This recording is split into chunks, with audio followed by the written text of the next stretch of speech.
Alright gentlemen, these videos are no holds barred. This is the exact advice I would give to anyone asking me for help with cooking and nutrition. Nothing is kept secret and nothing is omitted. For this reason, if you find that this video or any of my others in the past have helped you in any way, please do me a humongous favor. Scroll down in the description, click on the first link there. It's going to be my online course, which compiles all this knowledge about cooking and nutrition. It's going now for an exclusive pre-sale price.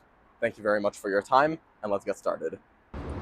I've made risotto a couple dozen times in my time as a home cook. I've gotten very good at it, stopped caring about it as a result of that, of getting an ego, and then subsequently the quality of that dropped. So in this cooking redemption video, I'll be taking you through all of the mistakes that I made and teaching you step by step how to make the perfect risotto, with this fucking example being a risotto milanese, which is just like, I'm not Italian, you can clearly tell.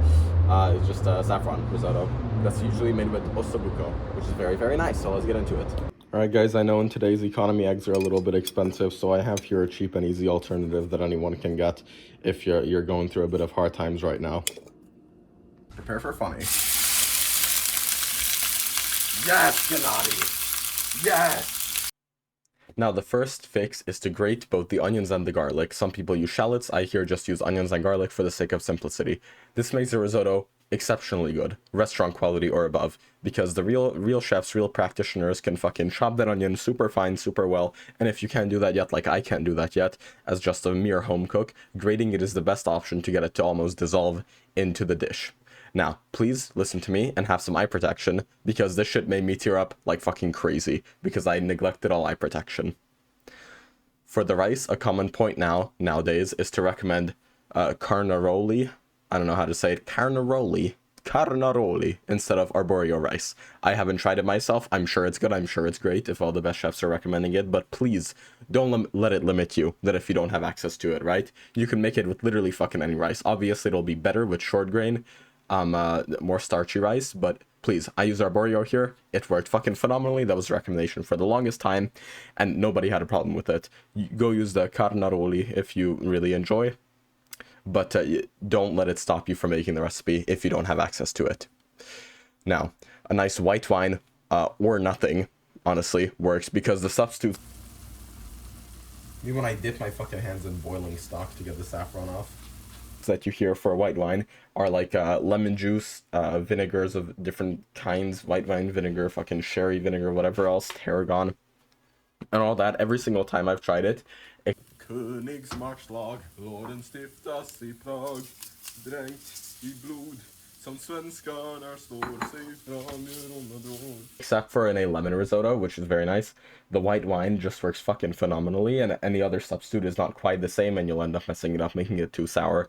Maybe a very, very controlled amount, like just a teaspoon or two of the other acids works, but go for white wine, please. The alcohol cooks off mostly. Virtually fucking zero chance that you gotta hurt from this small amount of alcohol. For the stock, the saffron makes this dish. I bought $1's worth for $5.49 at a Sri Lankan store, and it was worth every penny. It was a super fun experience. It's a super fun experience to open the little sachet, little package, and I only used half of the container for this dish, which served.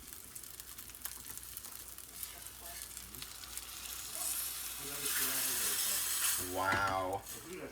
There's a bunch of people as an appetizer, or one really hungry person. Fucking two really hungry people. Any stock works here, but the higher quality is super worth it, because that's the one drawback I used. Is Knorr powder, sorry. The one drawback of this dish is that I used the Knorr stock powder instead of homemade or even store-bought boxed stocks. You can use beef is recommended here. I just use chicken, because that is what I had, and it's better to work with what you have than to not work. Now, the stirring is very, very important. I'm using a spatula here, a plastic spatula, to be able to scrape everything off and avoid burning. Even so, I burnt this tiny bit of the side, which isn't the end of the world. But basically, yeah, you kind of have to take the L and use the fucking microplastic shittery utensils, because it scrapes off everything and it makes it super easy. If you want to go testosterone maxing, sure, use what's it called? Use the wooden spoon, but then you wouldn't be using chicken stock and fucking rice if you wanted to maximize testosterone. So I'm using plastic here, since that is what the chefs around the world use. For the Parmesan and butter finishing, I grated the last remaining grams of a piece of Parmesan and supplemented it with feta. I know, that's very blasphemous, but the flavors worked well, and it was still an absolutely wonderful dish. The butter finishes it off and gives the risotto a very, very nice effect and sheen. Do both the Parmesan and butter off the heat for the desired effect of making it glossy, finishing it off. Now, another thing is that you may notice that this looks relatively wet, wetter than usual. You really do need this because once it cools down even slightly, it'll go down to the proper texture. If you start with it like a thicker, which I even had it on the verge of being too thick, but it was still amazing and delicious, then you end up with this fucking shitty, whatever, like, I don't even know how to describe. You end up with this like mushy rice if you end up with the texture too thick. You do want it to be thick but soupy in a sense that you can taste each individual grain, and it's not just homogenized. For plating, take some out onto a flat plate, swirl it around. Olive oil, fucking feta over here, a little bit more of the Parmesan, and some black pepper. I don't even know if I put pepper on this. It was so very nice, so very tasty.